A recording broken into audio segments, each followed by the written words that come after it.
आप देख रहे हैं MKA टीवी न्यूज़।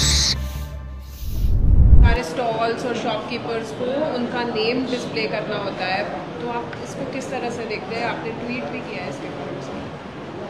देखिए, ये जितना भी इसके इस ऑर्डर या जो वर्बल ऑर्डर है उत्तर प्रदेश की सरकार की तरफ से, उसको हम कंडेम करते हैं। इसलिए कंडेम करते हैं कि ये संविधान के आर्टिकल 17 का वायलेशन है, जो अनटचेबिलिटी की बात करता है। तो उत्तर प्रदेश की सरकार अनटचेबिलिटी को प्रमोट कर रही है। इस तरह का ऑर्डर देकर के नाम रखना और अपने रिलीजन का इजहार करना, बताना, ये आर्टिकल 21 राइट टू लाइफ का भी वायलेशन है और आर्टिकल 19 राइट टू लाइवलीहुड का भी ये वायलेशन है। दूसरी बात ये है कि जब से वो उत्तर प्रदेश की सरकार ने ऑर्डर दिया है, मुजफ्फरनगर में जितने ढाबे हैं उन ढाबों से मुस्लिम एम्प्लॉइज़ को निकाल दिया गया है। तीसरी बात यह है कि उस हाईवे के ऊपर मैकडॉनल्ड है, KFC है, पिज़्ज़ा हट है, आपके कैफ़े कॉफ़ी डे है, उसके ऊपर क्यों नहीं बोल रहे हो लोग? उनसे क्या कुछ बातचीत हो गई क्या आपकी? पांचवी बात यह है कि ये जो ऑर्डर है उत्तर प्रदेश की योगी आदित्यनाथ सरकार का, ऐसा दिख रहा है कि हिटलर की रूह उनमें समा चुकी है। ये क्रिस्टल नाट मूवमेंट लग रहा है। हिटलर भी एक जूडन बॉयकॉट करते थे, इस तरह का बॉयकॉट हो रहा है उत्तर प्रदेश की सरकार की तरफ से। भाई, आप होते कौन है ये करने वाले? क्या एक यात्रा का इतना उनको आप इम्पोर्टेंस देंगे और दूसरों की लाइवलीहुड को बर्बाद कर देंगे? आप क्या एक ही समुदाय के लिए कि उसके लिए काम करेंगे? कॉन्स्टिट्यूशन कहाँ गया फिर? कॉन्स्टिट्यूशन क्या कहाँ चलेगा? कौन से कचरे के बिन में चलेगा कॉन्स्टिट्यूशन? फिर मोदी जी संविधान को उठा के चूमते। ये सब नाटक ड्रामा हो रहा है। तो ये स्टेट की तरफ से हिंदुत्व की जो तंजीमें हैं, ऑर्गेनाइजेशन है, उनके प्रेशर में आकर ये बोला जा रहा है कि आप मुसलमान की दुकानें मत जाओ। क्या है ये? किस लिए हो रहा है? आप उनको आइडेंटिफाई कर रहे हैं। ये हिंदू की दुकान है, ये मुसलमान की दुकान है, इसका नाम अबू बकर है, इसका नाम अली है, इसके पास मत जाओ आप। ये क्या है ये? और आखिरी बात यह है कि मैं चैलेंज कर रहा हूं, रिटर्न ऑर्डर निकालो आप। योगी आदित्यनाथ में अगर हिम्मत है तो रिटर्न ऑर्डर निकाल के बताओ हमारे को इसके बारे में। क्लियर डिस्क्रिमिनेशन हो रहा है मुसलमानों से। ये कॉन्स्टिट्यूशन की, संविधान की धज्जियां उड़ाई जा रही हैं। हमने आर्टिकल 17 के जरिए अनटचेबिलिटी खत्म किया, आप अनटचेबिलिटी ला रहे हैं। आप राइट टू लाइफ के खिलाफ है, राइट टू लाइवलीहुड के खिलाफ है। तो ये क्लियर कट डिस्क्रिमिनेटरी ऑर्डर है और ये बताता है कि ये मुसलमानों को सेकेंड ग्रेड सिटीजन बनाना चाहते हैं उत्तर प्रदेश में, पूरे देश में। और पूरा जो लार्जर इनका स्कीम है उसका ये इम्प्लीमेंटेशन हो रहा है। और मुजफ्फरनगर के ढाबों से पूरे मुस्लिम एम्प्लॉइज को निकाल दिया गया है। आप ही के दूसरे टीवी चैनल की रिपोर्ट है, आपके निकाल दिया गया है। बताइए क्या कर रहे हैं आप? क्यों जुल्म कर रहे हैं साहब? इतनी नफरत क्यों है बीजेपी को मुसलमानों से? आपकी संविधान की ड्यूटी निभाइए ना आप। सर, इसमें क्या कोई पॉलिटिकल वो भी देखते हैं, क्योंकि बाई इलेक्शन यूपी में होने वाला है। देखिए, ये इलेक्शन वो इलेक्शन, ये इनकी कंसिस्टेंट हिंदुत्व की आइडियोलॉजी के ऊपर ये लोग अमल कर रहे हैं। अपीसमेंट किसका हो रहा है बताइए? इस तरह का ऑर्डर निकालकर अपीसमेंट आपके वोटर का कर रहे हैं और मुसलमानों को बदनाम कर रहे हैं आप बाज़ाब्ता स्टेट गवर्नमेंट बोल रही है कि मुसलमान की दुकान पे आप मत जाइए, बॉयकॉट करिए उनका आप। और पिछले कई सालों से तो हिंदुत्व ऑर्गेनाइजेशन तो यही बोल रही है कि मुसलमानों का समाजी बॉयकॉट करो, सोशल बॉयकॉट करो। यही हो रहा है। शुभेंदु अधिकारी जो बीजेपी के लीडर है वेस्ट बंगाल के, उन्होंने बोला है कि सत्ता सबका साथ सबका विकास का जो स्लोगन है उसके ऊपर एक बार सोचना पड़ेगा, क्योंकि वेस्ट बंगाल अरे छोड़िए ना, भाड़ में जाए वो, कोई बोलता नहीं बोलता, संविधान है। ये स्लोगन से गवर्नमेंट चलती क्या? आपका संविधान में राइट टू इक्वालिटी है, संविधान बोलता डिस्क्रिमिनेशन नहीं कर सकते आप। संविधान में लफ्ज़ माइनॉरिटी का वर्ड इस्तेमाल हुआ आर्टिकल 29-30 में, ये फंडामेंटल राइट है, ये देश का बेसिक कॉन्स्टिट्यूशन के बेसिक स्ट्रक्चर का हिस्सा है। इनके बोलने नहीं बोलने से कुछ फर्क पड़ने वाला थोड़ी है। ये अपनी नफरत का इजहार कर रहे हैं बीजेपी, और ख़ास तौर से मुसलमानों से इनकी नफरत अब खुल के आ रही है। असम का सीएम झारखंड में बोला है मुस्लिम पॉपुलेशन असम में 12%, 1951 में 12% का 50% हो गया, मैं इसके खिलाफ लड़ रहा हूँ, ये बहुत डेंजर ट्रेंड हो रहा है बोल के कल बात कर रहे हैं। आसाम के मुख्यमंत्री जो है भारत के टॉप 5 झूठों में शुमार होते, टॉप 5 झूठों में, और उनकी झूठ ये है कि 1951 में मुस्लिम पॉपुलेशन 24.68 था। झूठे हैं वो, और नफरत करते हैं आसाम के मुसलमानों से। आसाम में है तो बंगाली मुसलमान मियाँ बोल के डिस्क्रिमिनेट करते, आसाम के बाहर गए तो पूरे मुसलमान डिस्क्रिमिनेट करते। झूठ क्यों है बोल रहा हूँ मैं आपको। 1951 में आसाम था, उसमें नागालैंड नहीं था, मिजोरम नहीं था, आपके अरुणाचल नहीं था, मेघालय नहीं था, राइट। अब ये अलग स्टेट जब बन गए तो उस वक्त 51 में 24.68 मुस्लिम पॉपुलेशन था, 2001 में 30.92 था, और 2011 सेंसस में 34.22 था। इतना झूठ बोल रहे, और इनके झूठ की वजह से पूरा एडमिनिस्ट्रेशन, पूरे ऑफिसर्स मुसलमानों से नफरत कर रहे हैं। और कैसा कर रहे हैं मैं बता रहा हूं आपको। वहां पर एक एरिया है जागीर रोड बोल के, हाई कोर्ट का ऑर्डर आ गया डिमोलिश मत करो। डीएम साहब जो है ऑर्डर नहीं मिला बोल के सिर्फ मुस्लिम हाउस होल्ड्स को, कारोबार को डिमोलिश कर दिए। आसाम में नियरली, आसाम में जो मिनिस्टर्स कॉलोनी है, ये हेमंत बिस्व को बोलो पूरे मुस्लिम लेबरर्स बनाए वो। अगर 40% है मुसलमान आसाम में, तो कौन सा आसमान गिर रहा है? अनकॉन्स्टिट्यूशनल क्या है बताओ? ये कितना अनकॉन्स्टिट्यूशनल है? क्या अनकॉन्स्टिट्यूशनल है? 40% है। पूरा तरकारी बेचने वाला मुसलमान, मच्छी बेचने वाला मुसलमान, ऑटो चलाने वाला मुसलमान, कंस्ट्रक्शन वर्कर मुसलमान। आपको नफरत क्यों इन लोगों से? ये भारत के नागरिक है ना। आप तो मुख्यमंत्री, आपको शर्म आनी चाहिए। इस तरह आप ये एक समुदाय से नफरत कर रहे हैं। तो हर जगह पर बीजेपी, किसी भी स्टेट में रहने दो, सिर्फ नफरत करना मुसलमानों से, और उस नफरत को इंस्टीट्यूशनलाइज कर देना, और अपने गवर्नमेंट में जहां पावर में है वहां पर एक मैसेज दे देना पूरे गवर्नमेंट के एम्प्लॉइज को कि आप कुछ भी कर सकते हैं मुसलमानों के ताल्लुक से। हेमंत बिस्व शर्मा ने ये भी कहा है कि it's a matter of life and, कैसा लाइफ एंड डेथ है बताइए? शर्म आनी चाहिए उनको। अगर 40% मुसलमान है तो लाइफ एंड डेथ का मामला कैसा हो गया बताइए? लाइफ एंड डेथ का मामला कैसा हो गया बताइए? किससे खतरा है आपको? देश को आप बताना चाह रहे 40% से खतरा है आपको? कितना झूठ बोलेंगे, कितना नफरत करेंगे? यानी नफरत की इंतहा कर दे रहे, डिस्क्रिमिनेशन की इंतहा कर दे रहे आप। 40% अगर, तो क्या लाइफ एंड डेथ का मैटर है बताओ? तुम हार गए लोकसभा के तो लाइफ एंड डेथ का मैटर हो गया। भारत में 14% मुसलमान का लाइफ एंड डेथ का मैटर है ये। कश्मीर में मेजॉरिटी में है तो आप लाइफ एंड डेथ का मैटर है ये। क्या मैसेज दे रहे हैं आप पूरे माइनॉरिटीज को और पूरे इंडिया को? क्या मैसेज दे रहे हैं आप बुखलाहट में और नफरत के मजाहरे बीजेपी कर रही है, फ्रस्ट्रेशन में, बल्कि क्लियर कट डिस्क्रिमिनेशन कर रही है बीजेपी। और फिर उनके स्पोक्स पर्सन बोलते नहीं, वो ऐसा बात नहीं करना, ऐसा बात नहीं करना, ऐसा और फुला। और ये जो बात कर रहे हैं क्या है बोलो फिर? ये मुसलमानों को टारगेट कर रहे उत्तर प्रदेश में, उनकी दुकान पे मत जाओ, सोशल बाइकआउट की अपील कर रही उत्तर गवर्नमेंट। आसाम में बोले 40% है तो जिंदगी और मौत का मामला है। महाराष्ट्र में आपकी सरकार है तो मस्जिदों को तोड़ देंगे हम लोग। क्या हो रहा है फिर? ये आप क्या एक पॉपुलेशन, एक माइनॉरिटी, मुस्लिम माइनॉरिटीज को क्या आप धकेलना चाह रहे हैं दीवार की तरफ?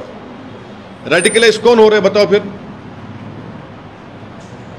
जी, सुधांशु त्रिवेदी जी ने जो बयान दिया जिसमें कहा कि कांग्रेस और राहुल गांधी जिस तरीके से खून और हत्या, इस तरीके के जो अपमानजनक शब्द का इस्तेमाल कर रहे हैं, उससे कहीं ना कहीं हिंसात्मक घटनाएं बढ़ेंगी प्रधानमंत्री मोदी के खिलाफ, जिस तरीके से राहुल गांधी ने बयान दिया। मेरी गाड़ी के ऊपर 6 गोलियां चलाए उत्तर प्रदेश इलेक्शन दौरान में। कौन चलाए, किस लिए चलाए बोलो आप? कौन चलाओ बोला उनको? रोज मेरे को धमकियां आते, मैं अब देखना चाह रहा हूं, मैं सेल फोन में SMS करके धमकी, तेरे गोली मार देंगे। हाँ, इसका जिम्मेदार कौन है? मेरे घर के सामने आके मेरे दीवार का नाम को, नंबर नेम प्लेट को काला करते, मेरी जान से मारने की धमकी देते। बोलो बीजेपी वालों, कौन भिजा रहा उनको? अब तक क्यों नहीं पकड़े उन लोगों को आप? दिल्ली में आपकी हुकूमत है ना, क्यों नहीं पकड़े उनको आप? ये चक्कर है, आप रेडिकलाइज कर रहे हैं, आपकी आइडियोलॉजी के मानने वालों को एम्बोल्डन कर रहे हैं आप, और आप दूसरों को आईना दिखा रहे हैं। अरे खुद तो अपना आईने में देख लो, चेहरा अपना कितना बुरा दिख रहा। उत्तर प्रदेश में जो बोल रहे आप यहां पर मत जाइए, नाम लिखिए। आसाम में 40% पॉपुलेशन की जिंदगी और मौत बोल रहे आप। महाराष्ट्र में मस्जिदों को तोड़ दे रहे। ये कौन है ये लोग? ये आपकी सरकार की वजह से लोग रेडिकलाइज हो चुके हैं। एक सिटिंग MP के घर पे आके आप जान से मारने का लेटर लगा के जाते हैं, फोन करते मेरे को, SMS देते, नंबर नहीं कर रहा मेरे को। अब आप बोलेंगे पुलिस का, कितने पुलिस कंप्लेन करूं मैं? ये सब आपकी वजह से बीजेपी के, इनको बीजेपी एम्बोल्डन कर रही है इन लोगों को। नेता अगर इस तरीके से अगर बयानबाजी कर, अरे मैं आप इनके जो नेता जो उत्तर प्रदेश में जो बोल रहे सोशल बाइकआउट करो माइनॉरिटीज का, मुस्लिम माइनॉरिटीज का, वो क्या है बताइए? नाम बोलो, अपना नाम लिख के रखाओ। आप क्या इडली मुसलमान हो गई, वड़ा हिंदू हो गया क्या? पिज्जा मुसलमान हो गया और बर्गर हिंदू हो गया क्या? बताओ आप कर रहे हैं। सरकार में आप है, आप ऐसे ऑर्डर निकाल रहे हैं। सरकार में आप है, आपका मुख्यमंत्री ऐसा कर रहा। सरकार में आप है, वहां पे मस्जिदों पे तोड़ रहे वहां पे, और आप कुछ नहीं कर रहे। सर TMC MP ने भी NHRC को कंप्लेंट किया है मुजफ्फरनगर के पुलिस के खिलाफ, stating that shocking and other। देखिए NHRC is a handmaiden of Narendra Modi government. They will not do anything. Show me one instance wherein they have acted unbiasedly. Look at the record of sending reports to the international organizations. What are they doing? NHRC is completely now, they're not reacting to all these atrocities which have been committed on minorities. What is the National Minority Commission doing? When the government in power and their party and their ministers, their chief ministers are openly asking for boycott and discrimination of Muslim community and saying that Muslims population is a matter of life and death, what does that tell you? It clearly shows their hatred towards the Muslims. But sir, TMC is also raising voice now. You are also raising voice. So will you ask others also to come together to fight on this? See, you have come. I am thankful to you that you have come to me. I can speak on behalf of myself and my party. I cannot speak on behalf of other political party. They will speak for themselves. So what's your demand, sir? Will you take this up legally, sir? And what's your demand? See, the Uttar Pradesh government is not bold enough to issue a written order. Written order you have not issued. You have issued a verbal order, and on the basis of that verbal order, the message has been sent. And what has happened in that in Muzaffarnagar, whatever dhabas are there, hotels are there, those owners have kicked out Muslim employees because of the verbal order of Uttar Pradesh government. And high-ranking IPS officer comes and says this is what the BJP government wants you to do in Uttar Pradesh. They've asked for a social boycott of Muslims, which is prohibited in the Constitution. Article 17 is there. By making such a verbal order, you have violated right to life, right to livelihood, Article 19. And please tell me why is this order not being implemented on McDonald's, on KFC, on Pizza Hut, on Cafe Coffee Day? Why not them? Why only the small hotels? And those employees who are working there, that is their livelihood. This is a clear cut. It reminds us of what happened in 1930 when Hitler was in power. This is nothing but, it reminds me of Judean boycott. Kristallnacht movement is happening in India right now. Assam Chief Minister says 40% Muslim population, a matter of life and death. Shame on him. He is one of the top 5 liars of this country. He is not telling the truth. The truth is that in 1951, Assam at that time, had 24.68 population of Muslims. Then Mizoram, Nagaland, Arunachal, Meghalaya, kahan the? When were they created? Tell us. And then in 2001, the Muslim population 30.90. 2011 census, it was 34.220.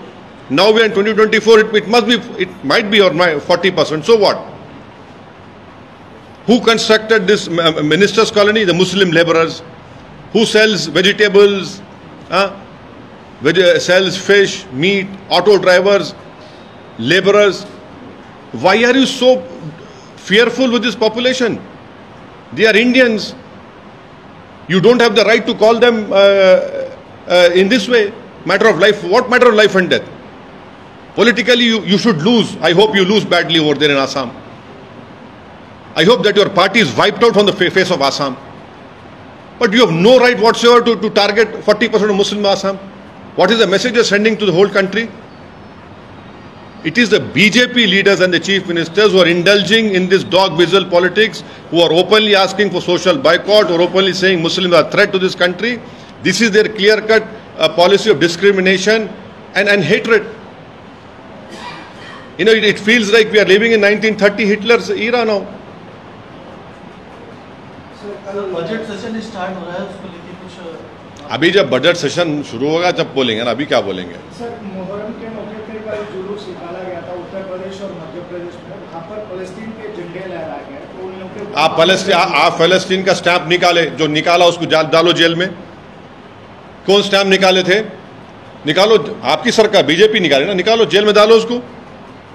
फलस्तीन का stamp कौन निकाले थे? ओवैसी की government थी क्या?